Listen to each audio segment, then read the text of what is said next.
दोस्तों नमस्कार, स्वागत है आप सभी का एमसी विश्वविद्यालय में। तो आज मैं आपके लिए लेकर आया हूँ लाभ और हानि के प्रश्न दोस्तों। तो चलिए शुरू करते हैं हमारे आज का क्लास। तो आज की हमारे क्लास का हमारा पहला प्रश्न है दोस्तों, एक व्यक्ति ने कोई वस्तु को खरीदकर इसे 10% हानि पर बेच दिया। यदि वह इसे 20% कम में खरीदता तथा 55 रुपये अधिक में बेचता तो उसे 40% लाभ होता। इस वस्तु का क्रय मूल्य क्या है? चलिए सॉल्व करते हैं इस क्वेश्चन को। तो देखिए क्या कहा गया है प्रश्न में, व्यक्ति ने कोई वस्तु खरीदकर इसे 10% हानि पर बेच दिया। ठीक है, तो मान लीजिए उसने उसको खरीदा था 100% पर। ठीक है, 100% में उसको खरीदा और उसको 10% हानि पर बेच रहा है, अर्थात उसने उसको बेच दिया 90% पर, तभी तो उसको 10% हानि हो गई, है ना। 100% में खरीदा, अब उसमें 10% वो हानि पर बेच रहा था, 10% कम में बेच रहा है, तो किसने में बेचेगा? वो उसको 90% में बेचेगा। ठीक, अब दूसरी कंडीशन में वो बोल रहा है यदि वह इसे 20% कम में खरीदता, अर्थात उसने पहले खरीदा था 100 में, अब बोल रहा है उसमें 20% कम, तो उसमें 100 में 20% घटा दीजिए तो कितना हो जाएगा? 80% हो जाएगा। ठीक है, अब बोल रहा है 80% में अगर खरीदता, ठीक है, तथा 55 रुपये अधिक में बेचता तो उसे 40% का लाभ होता। ठीक है, जो 55 है दोस्तों वो रुपए है, ठीक है, वो परसेंट नहीं है, वो रुपए है। तो देखिए बोल रहा है 20% कम में खरीदता तो उसे 40% लाभ होता। ठीक है, तो 80% का 40% हम निकाल लेते हैं। देखिए 80 का 140%, क्योंकि 40% लाभ हो रहा है तो 100 के ऊपर होता है लाभ जो होता है ना। तो देखिए क्या हो जाएगा, ये हमारा हो जाएगा, ये ज़ीरो कट गया, ये कट गया, ये कट गया, और 14 अट्ठे होता है 112 दोस्तों। ठीक है, तो 112% हो गया। ठीक, 40% लाभ कितना हो जाएगा उसका? 80% के ऊपर वो हो जाएगा 112% दोस्तों। ठीक है, ये हो गया। अब देखिए यहाँ पर जो 55 रुपये लिखा है ये क्या है? ये जो पहले बेचा था फिर बाद में जो बेचा उनके बीच का डिफरेंस है दोस्तों। ठीक है, रुपए अधिक लिखा है ना, अधिक लिखा है, देखिए 55 रुपये अधिक। और मैंने आपको बताया है कि कभी भी आपको प्रश्न में कम या अधिक दिखे वो हमेशा अंतर होता है, वो हमेशा डिफरेंस होता है। ठीक, तो ये जो डिफरेंस है ये सेलिंग प्राइस के बीच का डिफरेंस दोस्तों। ठीक है, जो पहले 90% में बेचा था फिर बाद में उसको 112% में बेचा, इनके बीच का जो डिफरेंस है वो है 55 रुपये। ठीक है, ये है 55 रुपये। अब देखिए हम इसको इक्वेशन के रूप में लिख लेते हैं, तो क्या हो जाएगा? 112% में से घटा दें हम 90%, क्योंकि दोनों के बीच का अंतर है 55 रुपये। ठीक, ये परसेंट में है, ये रुपए में है। अब 112 में से अगर मैं 90 घटा दूँ तो मुझे क्या प्राप्त हो जाएगा? मुझे 22% प्राप्त हो जाएगा दोस्तों। इधर है 55 रुपये। ठीक है, अच्छा 22% बराबर 55 रुपये है, तो 1% बराबर क्या हो जाएगा? 55/22। ठीक, 55/22, 1% बराबर हो गया 55/22। और हमको निकालना है 100%, अर्थात 100% क्या मान लेते? हमने क्रय मूल्य मान लेते, और हमको क्रय मूल्य निकालना है ना। तो हमको निकालना है 100%, तो 100% बराबर हो जाएगा दोस्तों। देखिए यहाँ पर 1% है 55/22, 55/22, तो 100% हो जाएगा। इसको 100 का गुणा कर दीजिए, 100% निकालना है तो। ठीक, अब देखिए ये 11 दूने 22, ये 11 पंचे 55। ठीक, और ये 50 बार में चला जाएगा, तो 5 पंचे 25, अर्थात क्रय मूल्य या कॉस्ट प्राइस कितना निकल गया दोस्तों? तो ये हमारा निकल गया 250 रुपये दोस्तों। ठीक है, तो इस प्रश्न का आंसर क्या आ गया? 250 रुपये, ये रुपये है। ठीक, तो अगर आपको इस तरीके के प्रश्न आपके एग्जाम में पूछे जाते हैं तो इस मेथड का यूज़ करके आप इसको आसानी से सॉल्व कर सकते हैं। ठीक है, चलिए बढ़ते हैं अगले प्रश्न पर। तो दोस्तों हमारा अगला प्रश्न है, ये है यदि 4 वस्तुओं का क्रय मूल्य 3 वस्तुओं के विक्रय मूल्य के बराबर है तो लाभ या हानि प्रतिशत क्या होगा? चलिए सॉल्व करते हैं इस क्वेश्चन को। तो देखिए दोस्तों प्रश्न में कहा गया है जो 3 वस्तु का क्रय मूल्य है, क्रय मूल्य अर्थात कॉस्ट प्राइस। ठीक है, तो सॉरी 4 वस्तुओं का कॉस्ट प्राइस, तो 4 वस्तुओं का जो कॉस्ट प्राइस है सीपी अर्थात कॉस्ट प्राइस अर्थात क्रय मूल्य दोस्तों। ठीक है, ये बराबर है 3 वस्तुओं के सेलिंग प्राइस के अर्थात विक्रय मूल्य के। ठीक है, तो इसमें कॉस्ट प्राइस और सेलिंग प्राइस कितना है ये निकाल लेते हैं दोस्तों। तो देखिए हम कॉस्ट प्राइस और सेलिंग प्राइस का जो रेशियो है इधर कर लेते हैं। तो देखिए कॉस्ट प्राइस तो इधर था, मैंने सेलिंग प्राइस को भी इधर ले आया। फिर बटे में आ गया, यहाँ पर 3 है उसको लिख दीजिए। अब बटे करके जो 4 है इसको इधर ले आइए, ठीक है। अब देखिए कॉस्ट प्राइस के सामने 3 है और सेलिंग प्राइस के सामने 4 है, तो इनका हम मान के चलते हैं, अर्थात क्रय मूल्य कितना है 3 हो गया और विक्रय मूल्य कितना है ये 4 हो गया दोस्तों। तो देखिए क्रय मूल्य ज़्यादा है क्या कम है, तो देखिए क्रय मूल्य कम है और विक्रय मूल्य ज़्यादा है दोस्तों, ठीक है।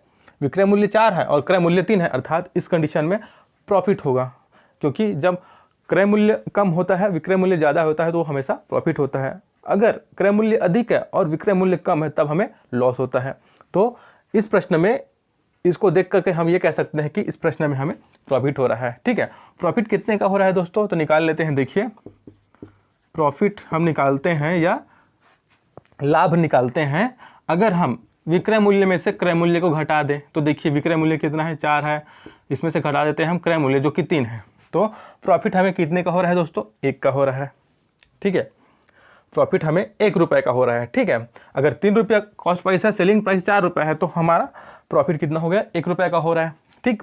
अब हमें पता चल गया कि हमें लाभ हो रहा है या प्रॉफिट हो रहा है, तो हम लाभ परसेंट निकाल लेंगे दोस्तों या प्रॉफिट परसेंट निकाल लेते हैं। तो देखिए ये होता है, देखिए प्रॉफिट कितना हो रहा है 1 हो रहा है, ठीक। और लाभ या प्रॉफिट किसके ऊपर होता है, ये हमेशा क्रय मूल्य के ऊपर होता है। तो देखिए क्रय मूल्य कितना है हमारा 3 है, बटे में 3 कर दीजिए। अब चूँकि परसेंट निकालना है इसलिए हमें गुणा कर दीजिए 100 से, ठीक। अब इसको मैं सॉल्व कर दूंगा तो मुझे कितना प्राप्त हो जाएगा दोस्तों, देखिए ये हो जाएगा 3.339 चला जाएगा, है ना, और 33.3%, ठीक है। ये क्या हो जाएगा, प्रॉफिट हमें मिल जाएगा दोस्तों। तो लाभ प्रतिशत कितना होगा इस प्रश्न का, ये हो जाएगा 33.3, या फिर इसको इस तरीके से भी लिख सकते हैं 33.1/3%, ठीक है। ये हमारा प्रॉफिट हो गया, ठीक। तो हमारा आंसर आ गया दोस्तों। चलिए बढ़ते हैं अगले प्रश्न पर। दोस्तों हमारा अगला प्रश्न देखिए है, ये है किसी वस्तु का विक्रय मूल्य क्रय मूल्य का 4/3 गुना है, वस्तु का लाभ या हानि प्रतिशत ज्ञात कीजिए। चलिए सॉल्व करते हैं दोस्तों इस प्रश्न को।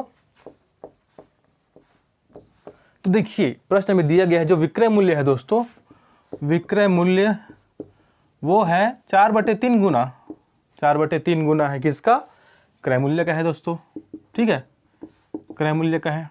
यही हमारा प्रश्न में दिया गया है, ठीक है। विक्रय मूल्य जो क्रय मूल्य का 4/3 गुना है, इसको हम इस तरीके से प्रश्न में लिख सकते हैं दोस्तों, ठीक है। अब देखिए मैं जो क्रय मूल्य है उसको इधर ले आता हूँ नीचे, तो क्या हो जाएगा विक्रय मूल्य बटे हो जाएगा क्रय मूल्य, ठीक। क्रय मूल्य मैंने इधर ले आया बटे में, अब इधर क्या बच गया, इधर बच गया दोस्तों 4/3, ठीक। अब देखिए चूंकि विक्रय मूल्य के सामने 4 है और क्रय मूल्य के सामने 3 है, इसलिए इनका मान भी क्या हो जाएगा, इनका मान जो है विक्रय मूल्य का 4 हो जाएगा और क्रय मूल्य का 3 हो जाएगा। इस तरीके से देखिए विक्रय मूल्य यहाँ पर ज़्यादा है क्रय मूल्य की अपेक्षा, ठीक है। और जब विक्रय मूल्य अधिक होता है क्रय मूल्य से तो हमेशा लाभ होता है दोस्तों, ठीक है। तो चूंकि लाभ हो रहा है तो हम लाभ निकाल लेते हैं कितना हो जाएगा। तो लाभ निकालने के लिए हम क्या करते हैं, विक्रय मूल्य से हम क्रय मूल्य को घटा लेते हैं। तो देखिए अगर मैं 4 में से 3 माइनस कर दूं तो कि मुझे क्या प्राप्त होगा 1, ठीक। देखिए 4 में से 3 माइनस कर दिया तो 1 प्राप्त हो गया, ठीक है। ये जस्ट पिछले क्वेश्चन की तरह है, अब बिल्कुल सॉल्व होगा, ठीक है। बस थोड़ा सा पैटर्न चेंज हो गया, इसमें गुना दे दिया है दोस्तों, ठीक है। बिल्कुल अब पिछले क्वेश्चन की तरह इसको भी सॉल्व करेंगे। देखिए लाभ हमें मिल गया 1 रुपये का, अगर क्रय मूल्य 3 रुपये है, विक्रय मूल्य 4 रुपये है, तो लाभ कितना हो गया 1 रुपये हो गया। अब हमें लाभ प्रतिशत निकालना है, तो लाभ प्रतिशत निकालने के लिए हम क्या करते हैं दोस्तों, हम निकालते हैं जो लाभ हुआ है वो ऊपर में लिख देते हैं। अब लाभ या हानि किस पर होता है, लाभ या हानि हमेशा क्रय मूल्य पर होता है, हमेशा कॉस्ट प्राइस पर होता है। तो देखिए क्रय मूल्य कितना है 3, और चूंकि प्रतिशत ज्ञात करना है इसलिए 100 से गुणा कर दीजिए, ठीक। अब इसको सॉल्व करेंगे तो हमें क्या प्राप्त हो जाएगा दोस्तों, हमें मिल जाएगा 33.1/3% लाभ, ठीक है। यही हमारा आंसर है दोस्तों इस प्रश्न का, ठीक है। चलिए बढ़ते हैं अगले प्रश्न पर। दोस्तों देखिए हमारा अगला प्रश्न है, एक व्यक्ति ने कोई पुस्तक 891 रुपये में बेचकर लागत का 1/10 लाभ कमाया, तो उस पुस्तक का क्रय मूल्य कितना है। चलिए सॉल्व करते हैं दोस्तों इस प्रश्न को। तो देखिए इसमें कहा गया है कि कोई पुस्तक 891 रुपये में बेचता है, अर्थात विक्रय मूल्य कितना हो गया दोस्तों, विक्रय मूल्य हो गया 891 रुपये, ठीक है।